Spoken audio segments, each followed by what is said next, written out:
Oh my gosh, what are we gonna talk about? We're gonna talk about the market. What's going on? Is it crazy or what? Stay tuned.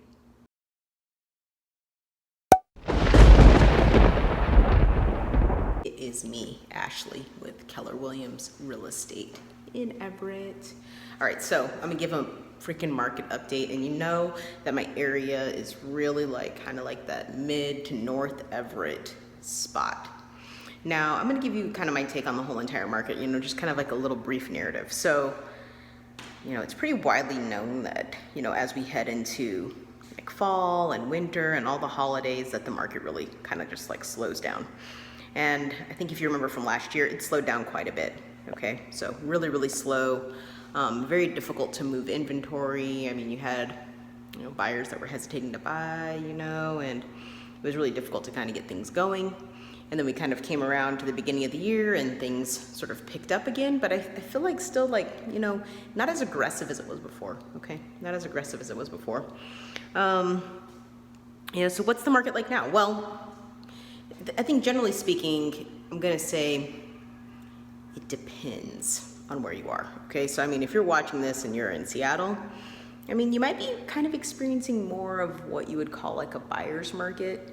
And that's just simply because inventory levels are higher in Seattle now than they have been historically, kind of in this recent history. And what it's done is it's put pressure on sellers to really, make their property really marketable. And I think it's really made them have to really stand out and show that their house is worth what they think it's worth. And you can see people still kind of trying to hit that high, the highest price to sell, and falling back, lots of price reductions are happening, okay? So, is that bad news for sellers? Not necessarily, because here's the silver lining, okay? I mean, the fact of the matter is that it is still a seller's market. It's still a seller's market, right? Like, inventory is still so low, okay?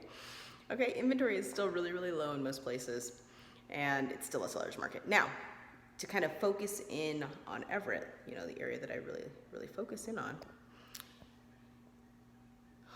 it's a seller's market and a half. And, it's a little bit, it's kind of stratified, all right? If you're trying to buy a house and your budget's like $325, it's a pretty hardcore seller's market, okay? Really hardcore.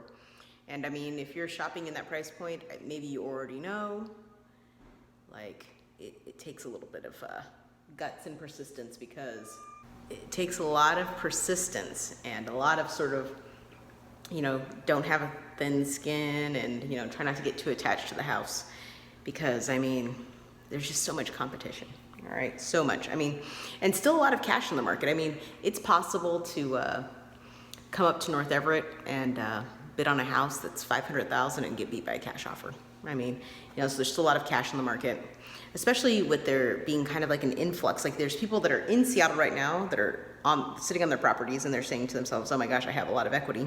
I could move up to Everett and get something even better. So they want to sell their place in Seattle, for example, and then move up here in Everett.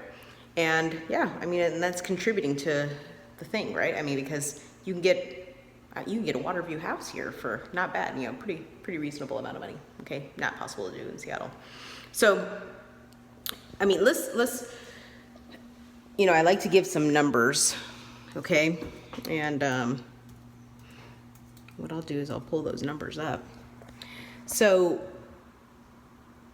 what we have in North Everett compared to last year is even less inventory. Okay, I mean, believe it or not, we have even less inventory. We have 1.3 months of inventory. Last year we had 1.5. Now, you might not think, hey, that's a lot or a big difference, but I mean, that 0.2 is a ton of houses. It's the difference between 52 houses versus 39 houses, okay?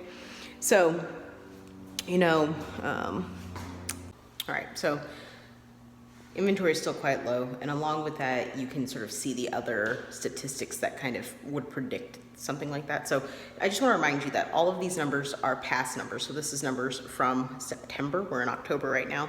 These are September's numbers, okay?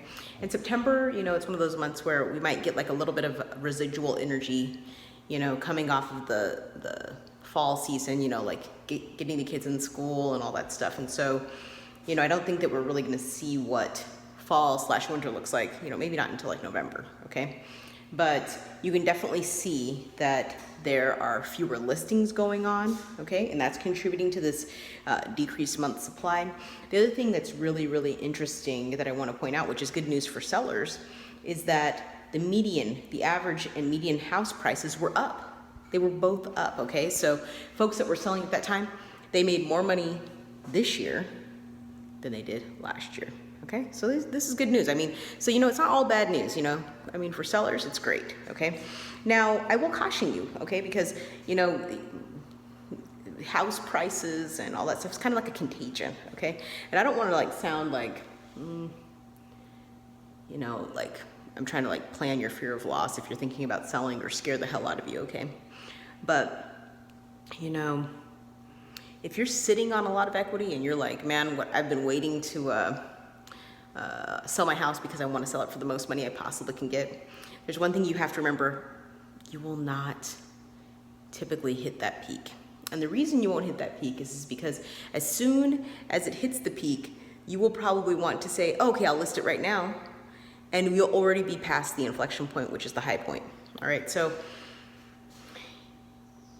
you could continue to wait. It doesn't really hurt my feelings. But if you're thinking about selling, I mean, I would consider, getting that party going, because, we don't really know what's going to happen in the future. And right now, it's overall looking pretty good, but who knows? There's a lot of things happening outside of the real estate market that could impact the real estate market. You know what I'm saying? Okay, so, it's still a good time to sell. And with that being said, I mean, it's a good time to buy as well, because, here's the thing: interest rates are amazing, all right? So whatever you can do to save some money, especially interest rates, all right? And remember this, here's the thing about buying real estate that's really important to remember. If you're out looking to buy real estate to make money, then you need to be looking at real estate in a completely different way.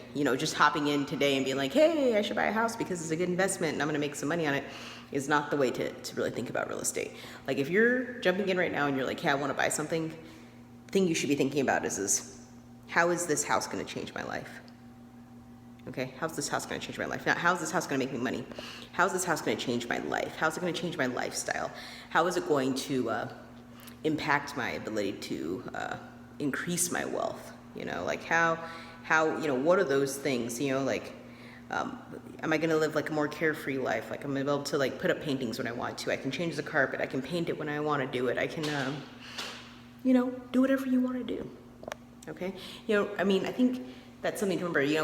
Am I gonna get a place so my kids can play in the yard? Because right now we live in an apartment. They don't have a place to play. That's really, what it should be about. And, those things are, they're difficult to quantify. I mean, you can't really put I can't really think of like what value, like money value, I would put on living in a neighborhood, being a part of a community, knowing that I don't have to like move in a year, I'm living somewhere, that kind of stability. I mean, money doesn't just do it.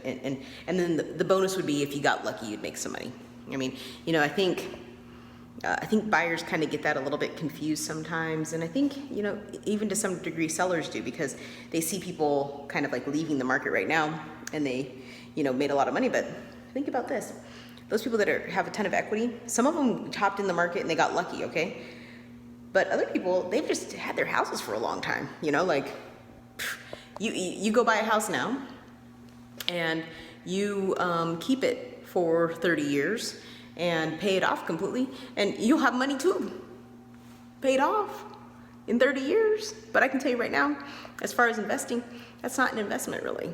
That's not really like investing, because at the end of the day, buying a house is liability. All right, so anyway, this is another story. I'm kind of getting on a tangent. I'm on a tangent a little bit, okay?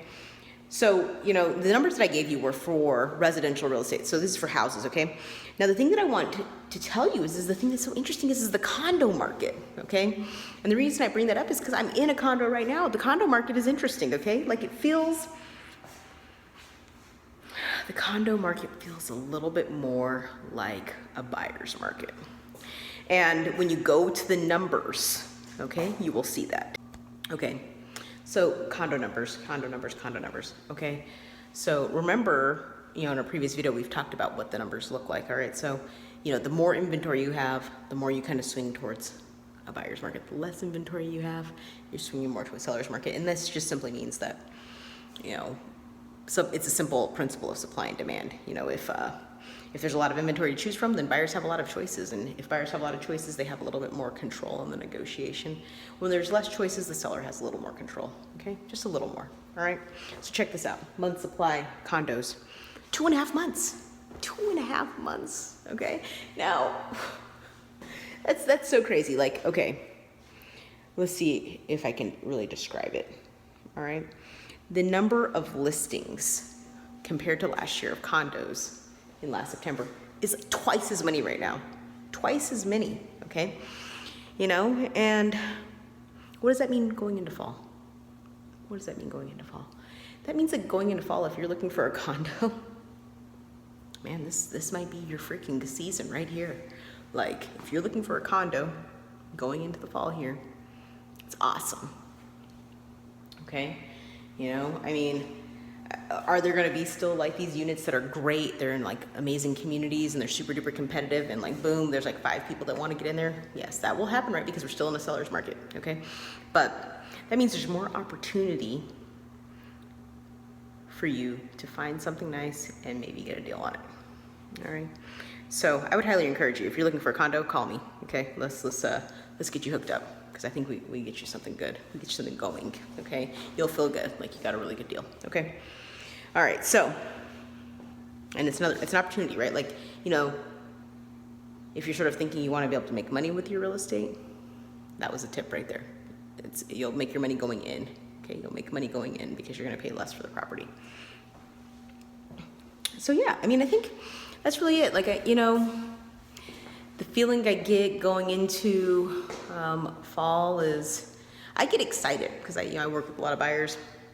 I'm excited for sellers too, because here's the thing, even though it slows down, and that's usually good for buyers because they have a little bit more negotiation leverage. It's great for sellers actually, because you know what? If a buyer comes into your open house or a buyer calls to see your house, like they're shopping. The folks that are shopping in the springtime, they're just looking around.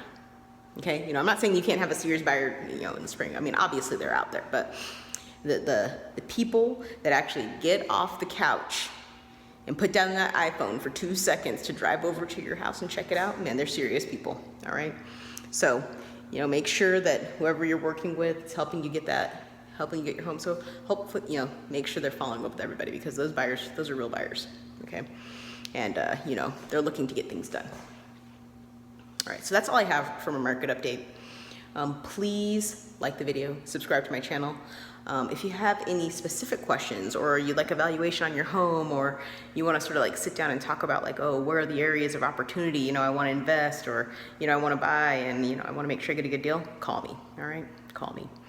Other than that, I'll see you again soon. You too. Take care.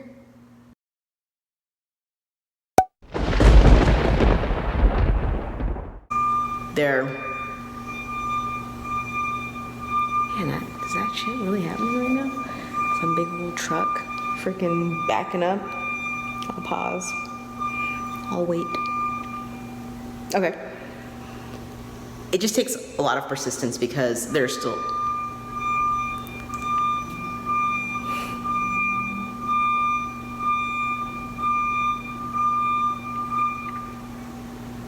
It takes a lot of persistence because there's still bidding wars happening,